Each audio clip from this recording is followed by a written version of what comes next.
Welcome to Drinks in the Library, the only library where drinks aren't just allowed, they are required. I'm your librarian host, Gigi Howard, and each episode I'll be interviewing a guest about a much-loved book that we will be pairing with a drink for you to enjoy along with us or consider for your next book club meetup. As always, stay curious and support your local library.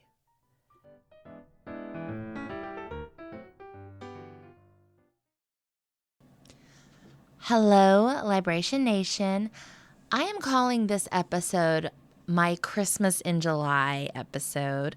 Our book is The Lion, the Witch, and the Wardrobe, which is set in Narnia, where we enter. It is always winter, but never Christmas. Also, our drink this week is called a Narnia 75, which I got from the FoodNetwork UK's Christmas page. So here we are, Christmas in July, and I'm so glad to be here this week with my guest, Erin Surber. Erin is an avid reader and enthusiastic library patron. She has 4 children aging from 18 months to 9 years old. She has worked in video production industry for 14 years and now holds the position of head of production for a Richmond-based production company. She loves being outside, hiking, running, slowly. She said that. And kayaking. She's also very into cooking, traveling, and all things dark chocolate. We had a really fun time. The Chronicles of Narnia is a book or series that's really special to Erin, and I appreciate her willingness to come on and share that with all of us. All right, enjoy the show.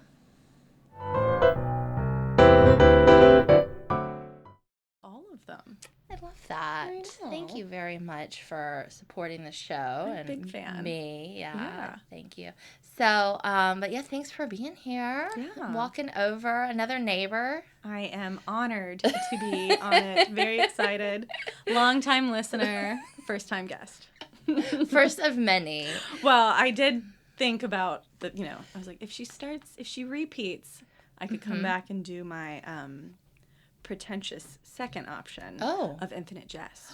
Yes. Or if there's a guest host. Yeah. He and I can talk about it without probably ever really crossing hairs because right. Yeah. So Erin is referring, you've one of the 3 people I know have read Infinite Jest, and I think it is 90% of what my husband talks to you about when he sees you. When you find somebody else who has read it, I think you have to. You have to talk about it some, just to say, oh, somebody else who has conquered this tome. Mm-hmm. What did you think about it? Mm-hmm. But gone down the path. So today we're talking about. Now, are we talking about the Chronicles of Narnia, or are we talking about The Lion, the Witch, and the Wardrobe? I could do either one. Okay. And even if we do just The Lion, the Witch, and the Wardrobe, I would give a shout out to my favorite of the Chronicles of Narnia, which is The Voyage of the Dawn Treader. Okay. But could also talk about just The Lion, the Witch, and the Wardrobe. Right. And that's the first one, but it's actually the second one. It's the first in publication order. And I know I mentioned this to you before. There are hot debates about the correct reading order. Some people, it seems that the real deep dive nerd fans of C.S. Lewis in general go with publication order. Okay.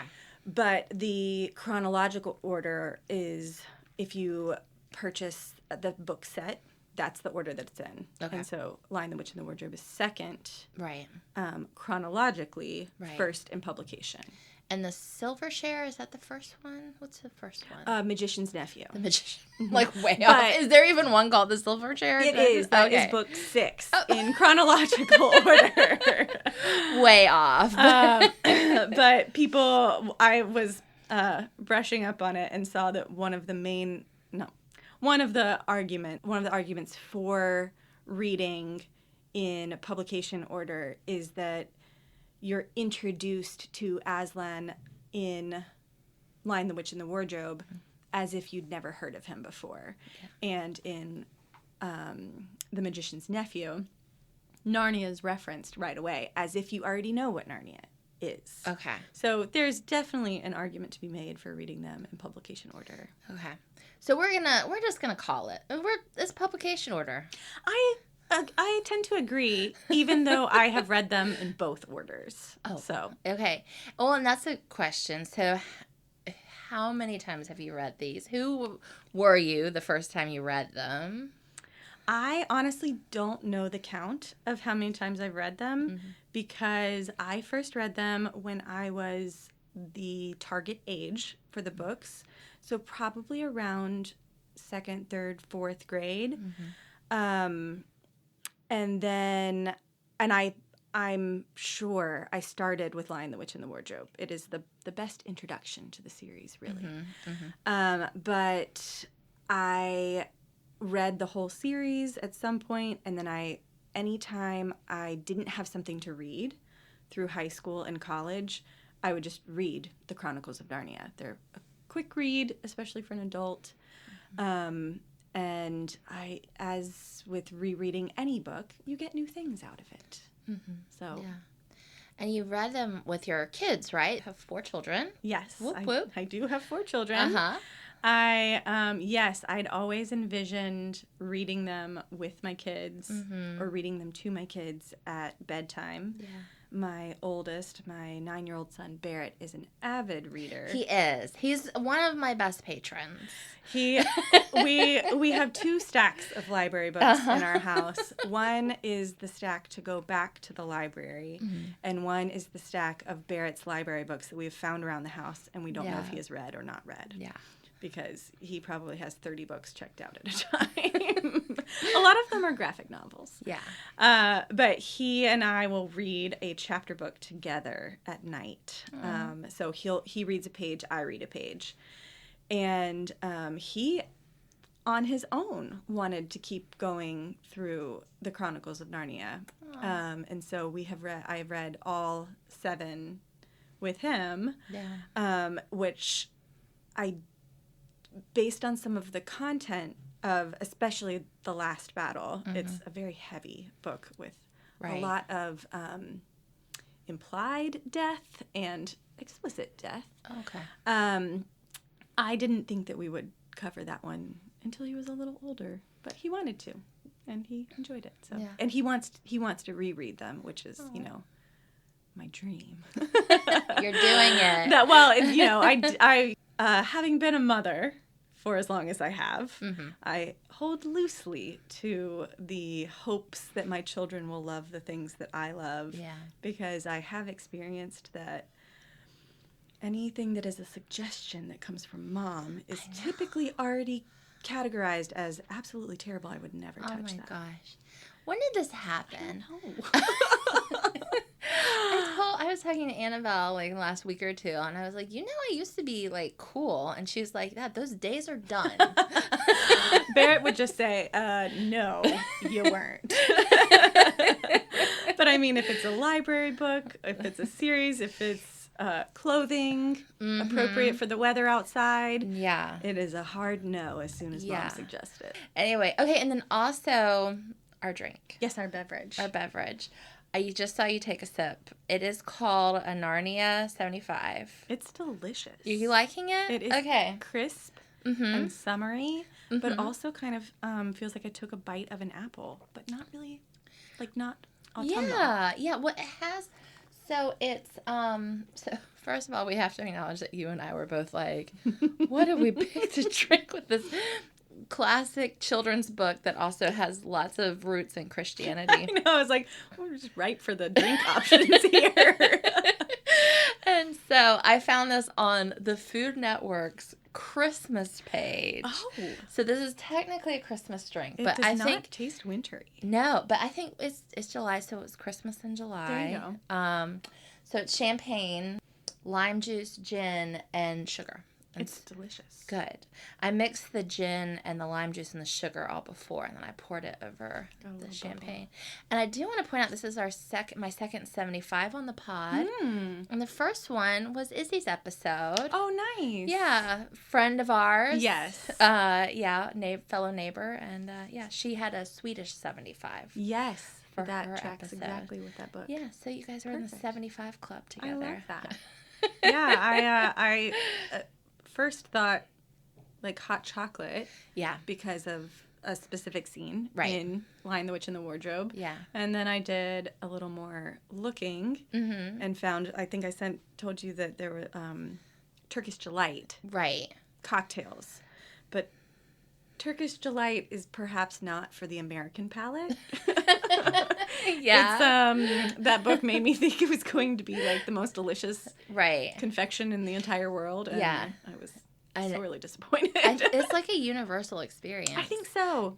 To read this book or know the story and then try Turkish Delight. And be like, well, I have to imagine that British audiences read the book and they're like, oh, Turkish Delight. Oh, right. Yeah. Whereas American audiences are like, oh, magical, delicious. I bet it's so good. Yeah. And then try it probably in adulthood and it's like, this is right.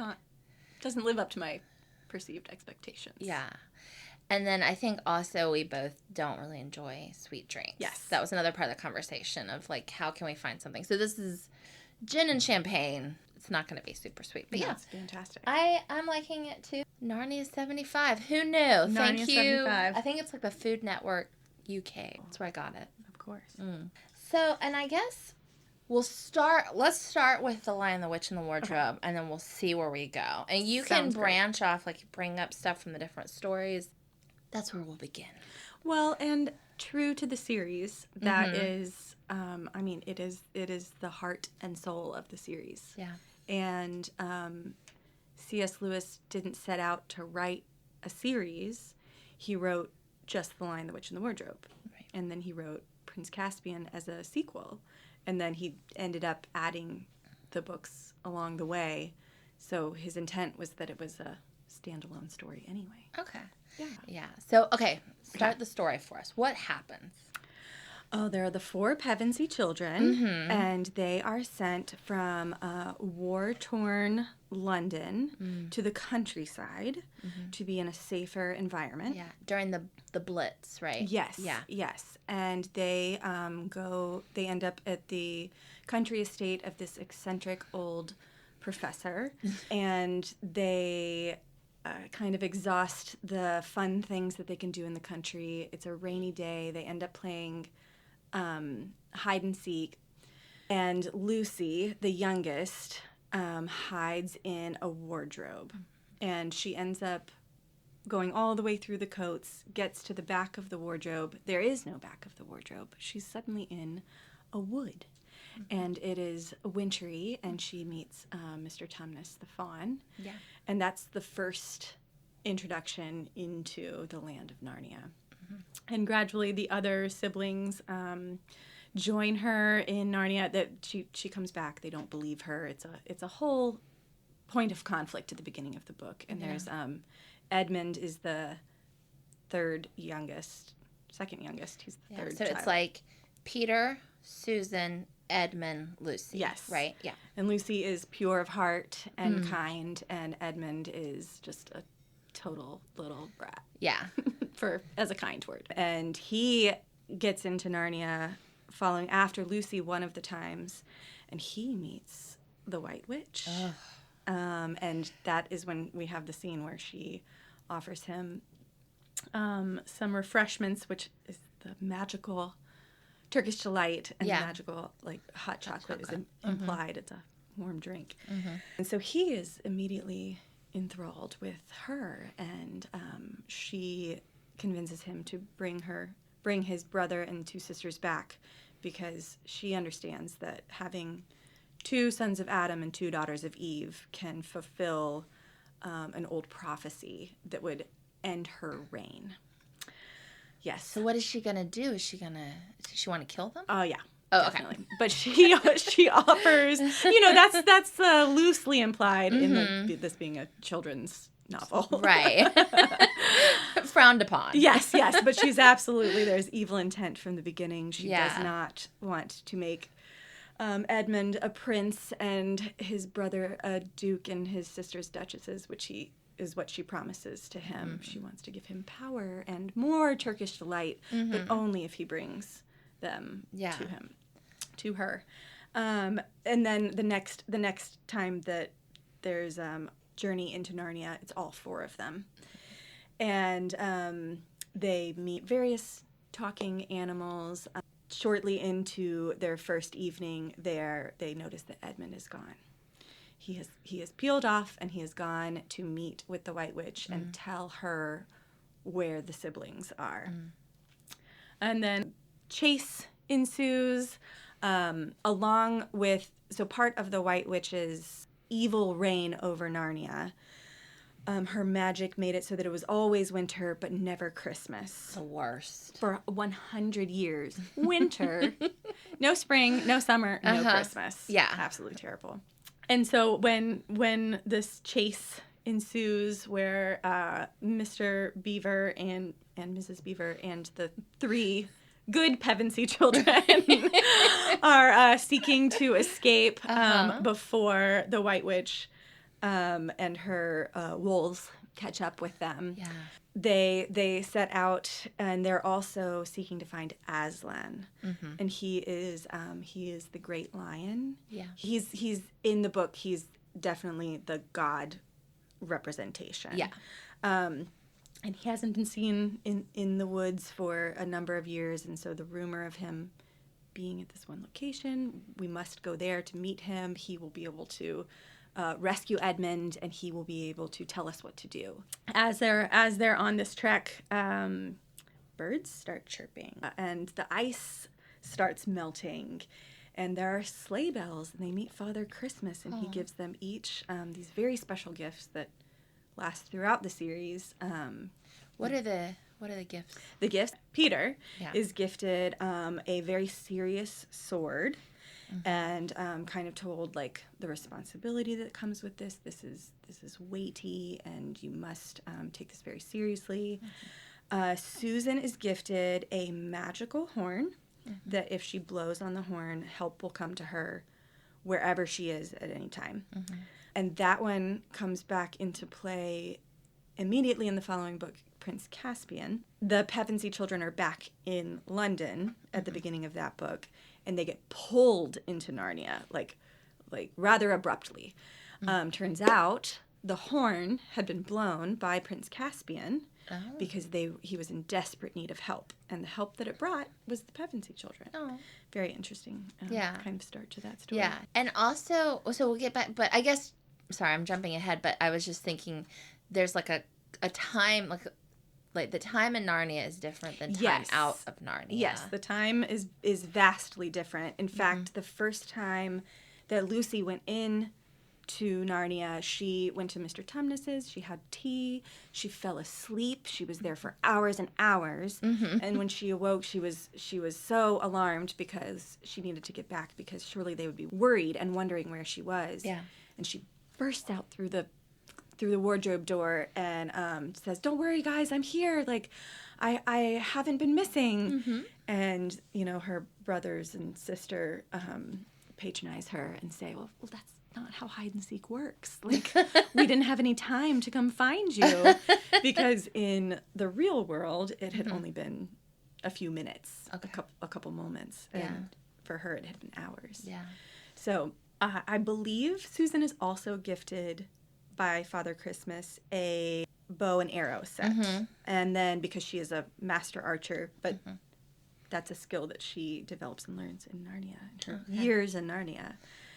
And then, did those skills translate to the real world? I don't think they did, but they were immediately back with her in Prince Caspian. Yeah. Yes, and then Lucy is gifted a dagger and a cordial that has strong healing powers. Right. Only a little drop is enough to heal anybody. Yeah. And then they continue on their way. But Edmund isn't with them. So Edmund's not with them. He doesn't get any gifts. Natural consequence. Missed out, buddy. Trying to betray your family. And what did the White Witch give you? Not much. A stay in the dungeon. Oh. Yeah, he didn't get any gifts.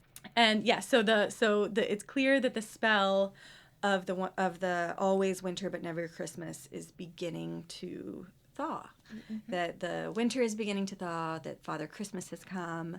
And by the time they make it to the stone table where they are supposed to, it's rumored that Aslan will be, it's full spring. Oh. Yes. And they meet Aslan.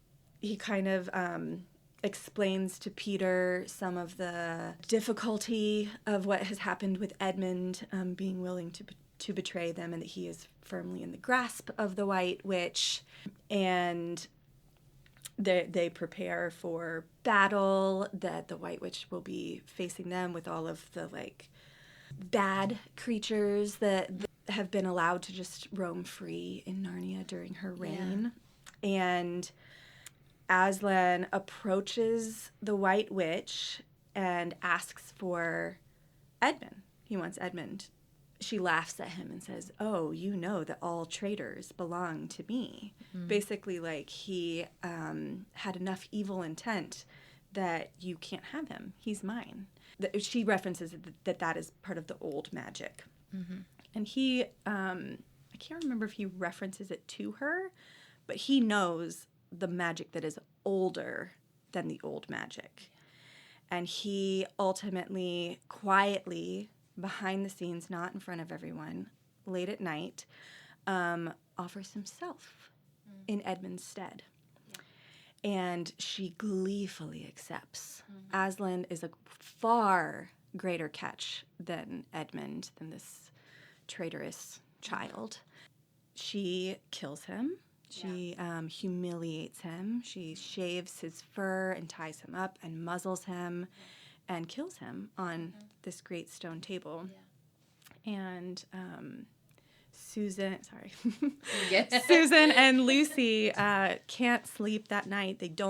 Nobody else is aware of it. So they're not seeking him out on purpose, but they are kind of sneaking about quietly in the middle of the night, and they see him as he's walking to go meet her. And they end up witnessing all of it, and it is just heartbreaking. It's terrible. They go and lie on him, on his broken, beaten body, and they just weep over him. Yeah.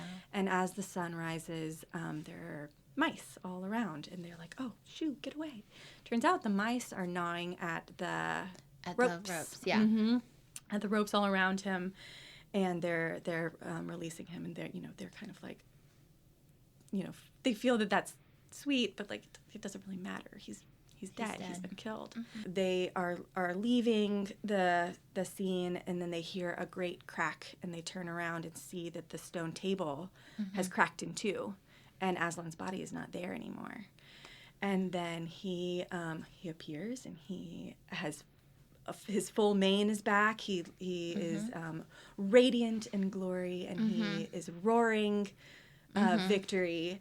And he explains to them that the witch was unaware of the older magic, the magic before time. And to anybody who perhaps read the book and wasn't aware, it is a very thinly veiled allegory for Christianity, for the gospel story, and makes me feel emotional because of just the weight of it, I guess. Right. Yeah. But, yeah. Well, his sacrifice. Yes. Even for someone like Edmund, who she was the worst of all the kids, fully undeserving. Yeah. Did not ask for it. Yeah. So, it is Aslan is representative of Christ's sacrifice. Yes. All of that. And C.S. Lewis definitely writes a lot of Christian stories. And then I've read Mere Christianity and Till We Have Faces as well. So those are both very good. I would like to read Till We Have Faces. Yeah. But I have read Mere Christianity and Screw Tape Letters. And those were the ones that I'm an adult now. This is the C.S. Lewis that I will read. And I've read 2 out of 3 of the Space Trilogy. Okay. Which is definitely, in my opinion, not children's books. I felt like they were harder to get through. The 3rd book was very hard to find for a while. But I just bought the set from Costco. Oh. Costco had I know. And I was like, oh, look at that. I'll have the whole set. Okay, well, good. And then, so, yeah, it's very, like I said, it's an allegory for Christianity. It's also very famous for fantasy. Mm-hmm. Yeah. And a lot of the concepts that are introduced in the Chronicles of Narnia have become, like, canon for fantasy everywhere. Yes. So, as that part, do you like fantasy? I would not say that that's a genre that I lean towards, that I particularly enjoy. And I think if you had told me that, when I was younger, one of my first read-throughs or second read-throughs of Chronicles of Narnia, I would have been like, it's not fantasy. Uh-huh. But then, take a beat and be like, well, it's not set in the real world. Like, it is ultimately fantasy. Yeah. But I feel like that it's incredibly accessible fantasy. Yeah. Not that the rest of it is inaccessible. Oh, but, right, yeah. But there is you're right, there's something called high fantasy, which is it's not accessible really unless you're really into the genre. Oh, yes. And maybe it's because it's so ingrained in pop culture and because it's been around for so long that it just doesn't occur to me as fantasy. Yeah. But he and J.R.R. Tolkien were very good friends. Yeah. And so my sister is a big J.R.R. Tolkien fan. Uh-huh. She has a little tattoo of his, like, the initials all together in a Tolkien symbol. Oh.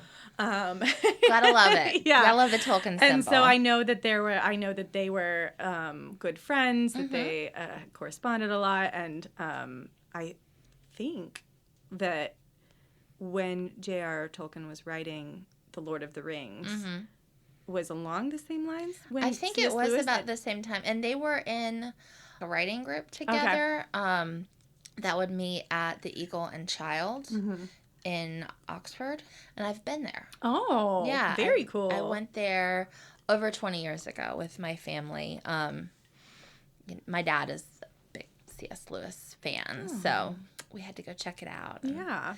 But yeah, I think they were friends and they were in the same kind of group. I don't know how much overlap the book series have with each other, but they're pretty close. Well, I think that I read that there was some, like, that C.S. Lewis had told him, you're writing this and I'm writing this, and they're similar in content, scope. But not, scope, but not in tone. Yeah, they have I think they had different goals, too, with writing that, but... I read the entire Lord of the Rings trilogy on my phone, on my Kindle app, while nursing my second. And so I could read it at night, and so I was just reading, like... On the phone. Yeah. I had the same experience, though, of when I was nursing Annabelle, now a long time ago, but you can't do anything because you're holding the baby, so you have one free hand. And so, I would just scroll. I mean, I didn't read a lot the years following that, but that during I was home with her those first few months, I read a lot on my phone as well. It was one of the books, all three of them, available on the Kindle app without paying. Yeah. And I didn't have to do, any mental work of choosing a book, researching an author to see if I liked it. Yeah. And I was just like, yes, I will read these. And, and it was a little bit of, I'll read it however far I read it. And then I got far enough in that I was like, guess I got to finish this. That said, I enjoyed it. It was not, like, tedious. Yeah. So if we have any moms out there or new moms, we both... You know what book I really recommend to a brand new mom nursing her baby at night? Some Tolkien. So anyway, it's good. It's good on the phone. Yeah, so for sure. Yeah. So, and you do read quite a bit. I do like to read, and now that my youngest he's almost 18 months, I feel there was a time where I was like, my youngest two are 19 months apart, and so there was a whole whirlwind few years where I was like, I can't do anything. I have these plans to be active in this way, like get this many miles per Yeah. month, and like I want to be reading this many books, and I have a long to be read list. Yeah. And there was just a time where I often say stage of life, and there was a stage of life where Yeah. sort of as like an encouragement to myself, where it's like you want to do this thing, and there's just not room in your daily life right now. But there will come a time where there is. There will be a stage of life where you are. That's And so, very graceful. Back to reading. Yeah. That's very graceful of you, because like, I don't know, I tend to be like, just freak out and get overwhelmed and just be like, my life will never be normal again. Oh, well, I appreciate that, but I'm often saying it to myself, like muttering under my breath, stage of life, like walking around, like kicking Duplos out of the way on the floor. I'm like, this is stage of life. Yeah. this too shall pass. This too shall pass. So go into the characters a little bit. So we have the 4 Pevensey. Sorry, I have to... The Pevensey children. The Pevensey children. So who's your favorite?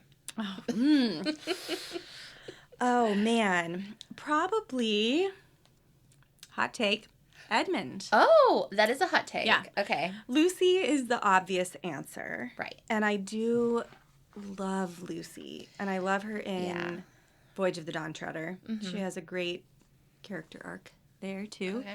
But Edmund, I relate more with Edmund. Okay. I was not a Lucy child. Okay. I was much more an Edmund child.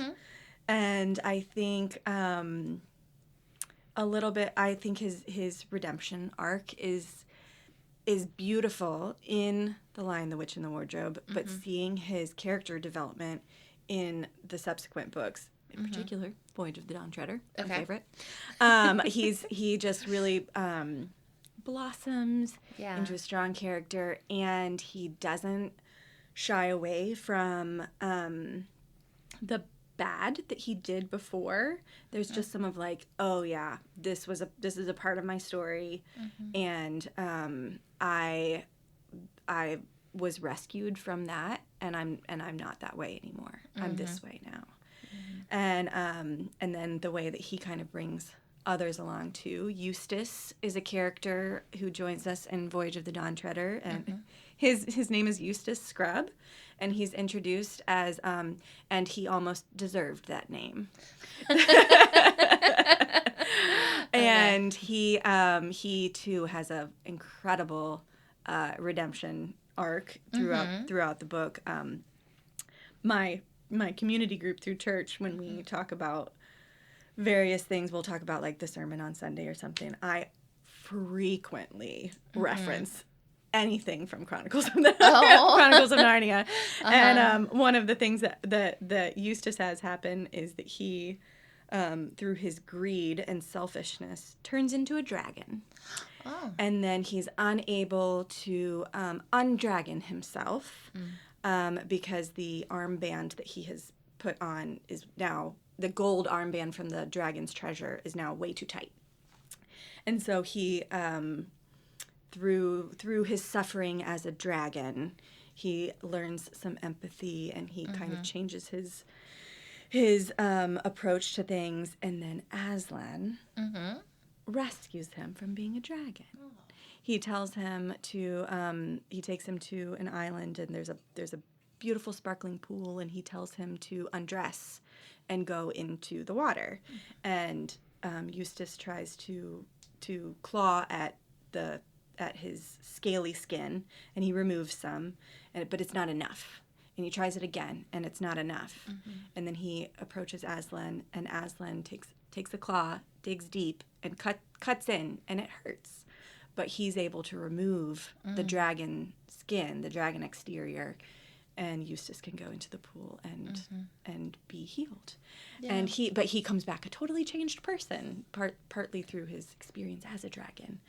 But I love that allegory. But also that Edmund had perhaps more sympathy for Eustace, more patience for Eustace than the others did, because Edmund had this approach of like, yep, I was the thorn in others' sides for a while. Yeah. And, yeah.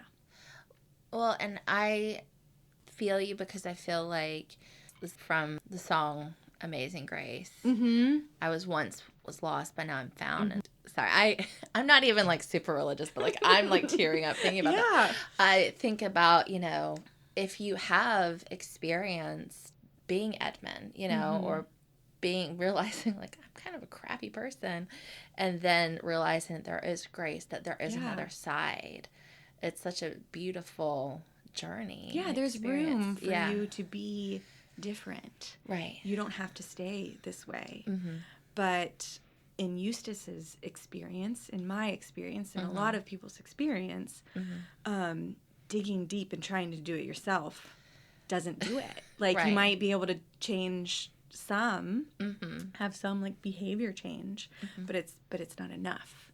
And that it has to be this like heart change that comes from outside. Yeah. And in the story, that's Aslan, and in the allegory, it's God. It's God changing your heart for you. And that's one of the ones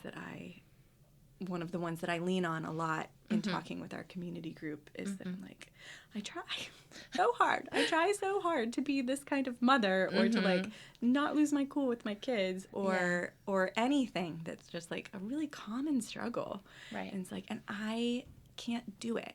I can do it for a little bit, and then I fail. Like I'm only getting off one layer of this scaly skin, and I need heart change. I need somebody else. I need God to do it for me, and it hurts, and I don't like it. And it's like he's got it the claw, and it's in a little too deep, and I don't like it. But knowing that like the outcome on the other side of it is worth it. Right. I won't be a dragon anymore. No. Yeah. Well, that's really beautiful. And so, the Voyage of the Dawn Treader. I do want to give you an opportunity because that is your favorite. It's my favorite, and I thought about this. I was like, it has always been my favorite. In fact, my copy of it is it doesn't fit in my box. Okay. Of my original box set. Oh. Because it's a replacement. Because I lent my original one to someone who never gave it back. Which is fine. That's what happens. I know. That's very good of you to be cool, but yeah. So now I have like, it's like 1, 2, 3, 4, 6, 7 in the box, and then 5 sits outside of it because it's too big. It doesn't fit. Well, it looks like a very nice copy. You've got really both. nice. You've got some paperbacks, and I've got some. Can you believe this? This is my copy. It's been a paperback that I've read, 10 plus times. That looks for like, a couple decades. That looks it looks like it's from the 90s. Yeah, and it hasn't fallen apart. And I also, if my kids read it and it falls apart, I'll be like, it's had a good life. Absolutely. We can replace this book.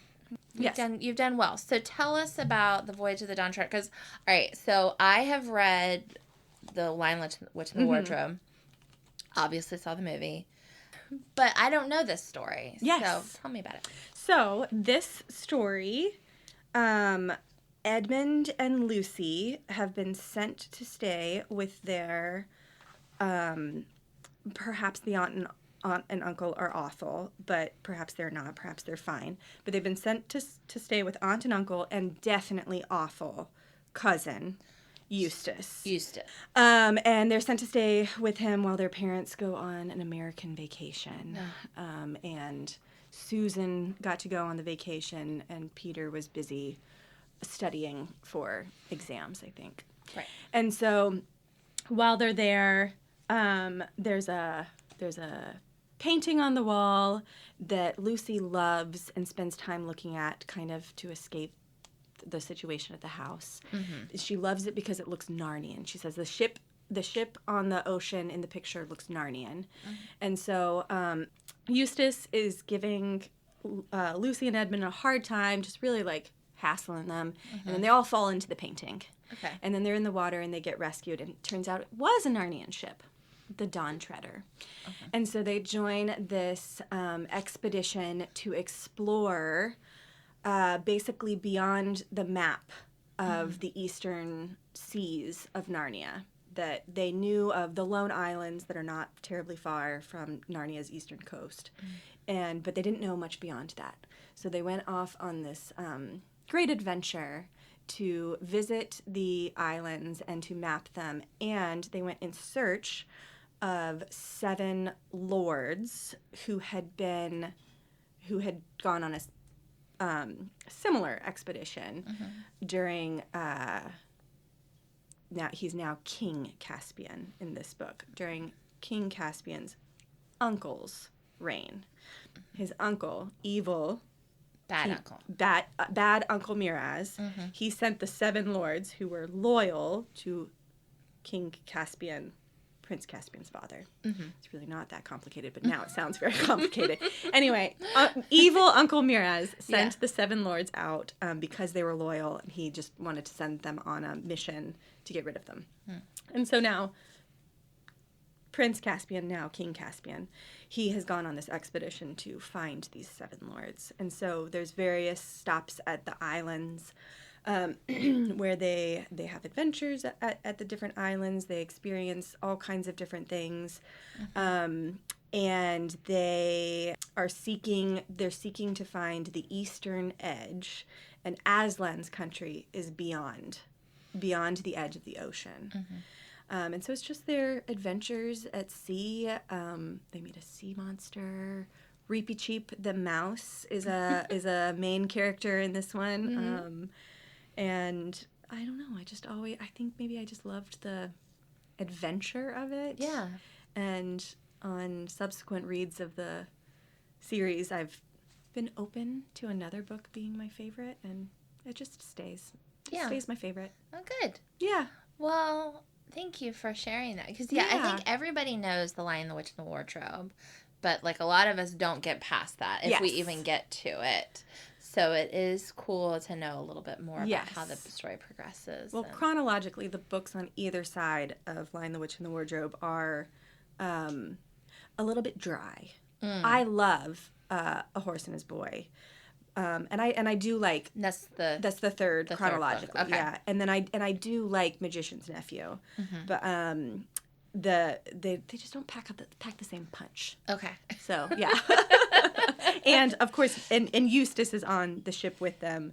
It is very much against his will at the beginning of it. He writes in the log, his daily log, about how he's demanding to be put ashore, and that they call the consul to come and pick him up, and just how awful the food is, and that this horrible little rodent keeps chirping at him, and that's Reepy Cheep, and then we see his character development throughout it, and his change, and that's really, really nice. And then Eustace is one of the main characters. Children that comes back for Silverchair, which another dry bleak one.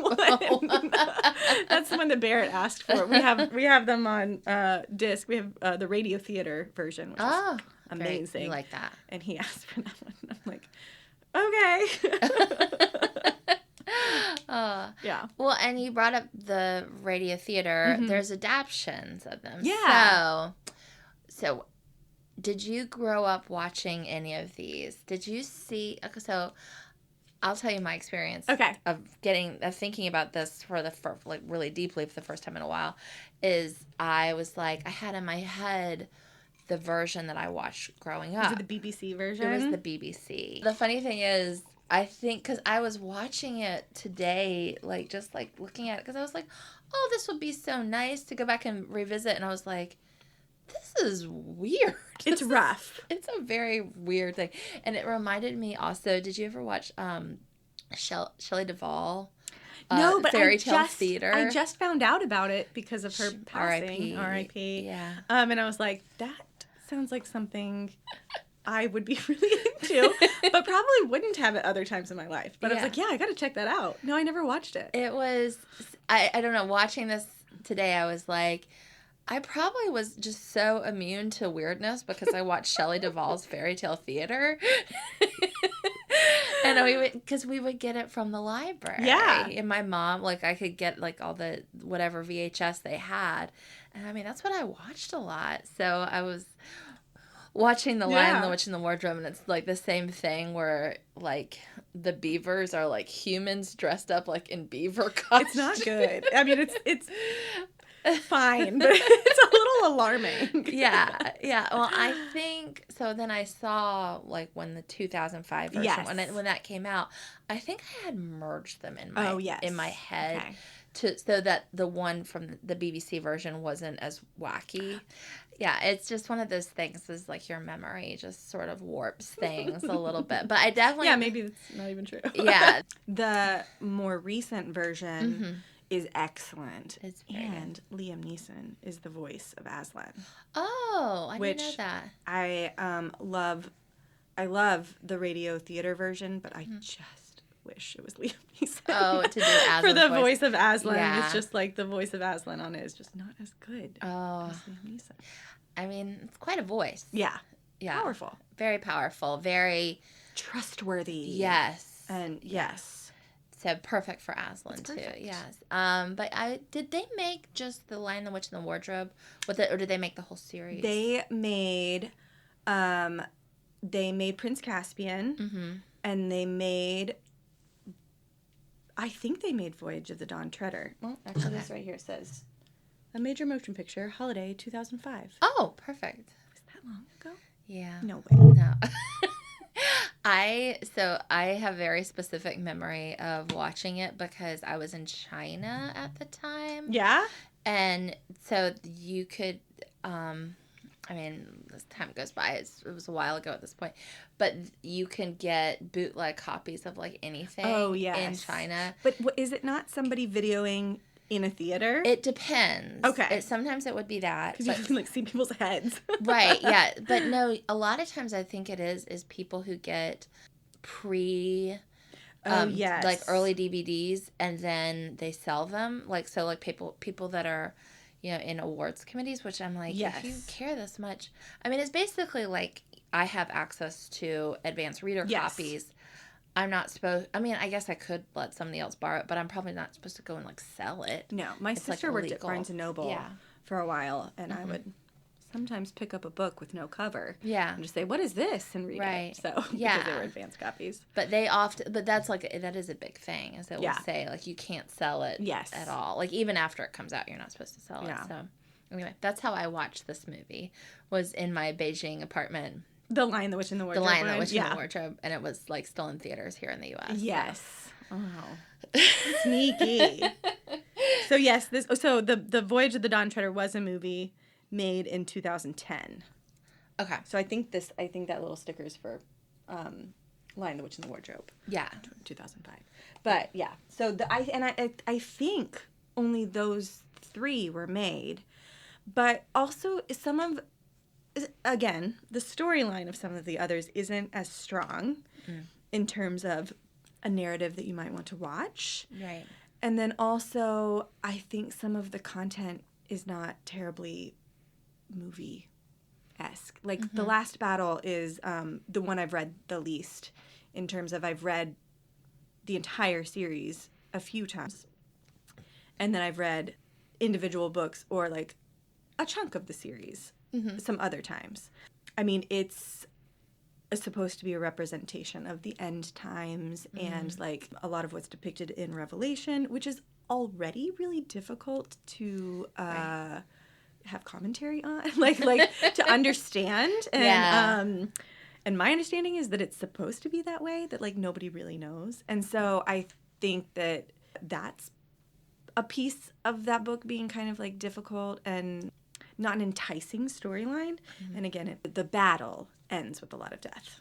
But then it also has that, like, everybody kind of reconvening in essentially new Narnia, which is like heaven. So yeah.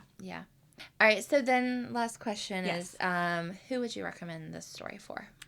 I would recommend this story to really anybody. It's very accessible for elementary-aged kids. I frequently recommend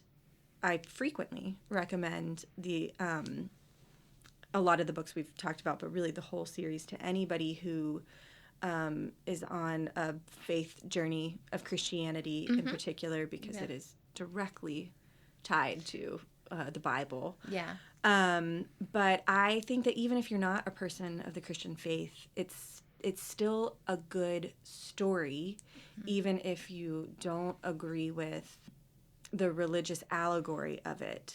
It's still a beautiful story. Yeah. And I don't think you'd have to be Christian to read this at all. I mean, it's not it like makes sense if you know the story of Christ, but yeah. It's not a book on theology. It's not dense or heavy or specific to that. There's no barriers to entry. Anybody could read it. Yeah, well, good. Yeah. And then I do want to ask, is there anything that you're working on and that you would like to shine a light on while you're here? I love Worth Days. Okay. The organization. Okay. And I'm not currently doing anything with them, but around the holidays, I have been blessed enough with my boss that she lets me have a budget and then sponsor several children for Christmas, because Worth Days exist to celebrate children who are in the foster care system but aren't in a foster placement. So it's like Worth Days, like birthdays. And so it's for birthdays and holidays. So they are not with a family where they would get celebrated. They're not with kinship. They're not with their own family or a foster family. And so often these kids don't get celebrated because there's not funds available. There's not somebody who's purchasing them. And Worth Days connects people who want to tell these children that they're worthy and that they deserve to be celebrated. So it connects those people, and you can buy them.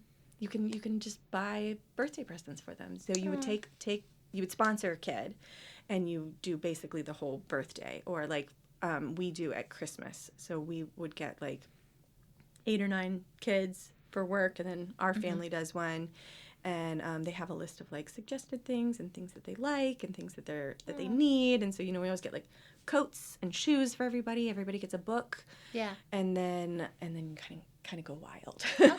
It's like, oh, you want this kind of baby doll? Like, I'm gonna get you that baby doll and like 6 sets of clothes for the baby, and like and it's just kind of getting to celebrate these really kids. Sweet. And we never get to meet the kids. We never get any kind of like feedback on it, but just knowing that you're giving them, just celebrating them and letting them know, like the whole message of Worth Days is like telling these kids, you are worthy, you're worth it. Yeah. So that's beautiful. Yeah. Thank you. That's awesome. It's very cool, and I didn't know about it either. So yeah, I love it. Now I know. So cool. Well, thank you so much. I really appreciate it. You've been lovely, and this is exciting. Hopefully you have a good time. I have. Thank you so much for having me on. Yeah. Now we can finish off our, I keep wanting to call it Racer 75 for the King's Narnia 75. It's a Narnia. Racer 75 for the listener is the ride at King's Dominion, which I ride, which my daughter loves. So anyway, Narnia 75. I'm almost in a stage of life where we'll be going to King's Dominion all the time. Well, you've got it. Not quite there. We've got it. Our neighborhood, there's a crew. I have heard. Yeah. I've heard. So anyway. All right. Thank you. Thank you. Oh, look, we're cutting it. Thank you for spending some time with me and my guest for an episode of Drinks in the Library. For more information about the show, you can find us on Instagram at Drinks in the Library, on the World Wide Web, drinksinthelibrary.com, or shoot me an email at drinkspod@gmail.com. Until next time, cheers.